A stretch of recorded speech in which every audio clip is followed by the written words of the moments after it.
సమయంలో దేవుడు ఏం చేశాడు? వాగ్దానం చేసిన దేవుడు నమ్మదగిన వాడు, మాట తప్పని వాడు. హల్లెలూయా.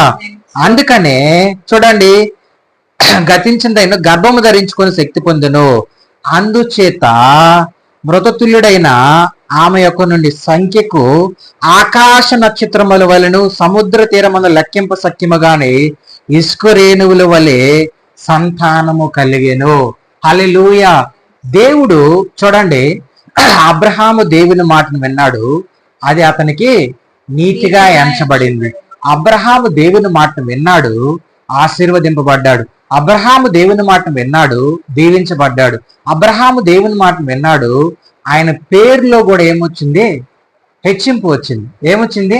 పేరు అబ్రహాముగా తీర్చబడ్డాడు. చూడండి, శారాయి, శారా. చూడండి, ఇలాగ దేవుడు ఏం చేశాడు? వాళ్ళ ఉన్నత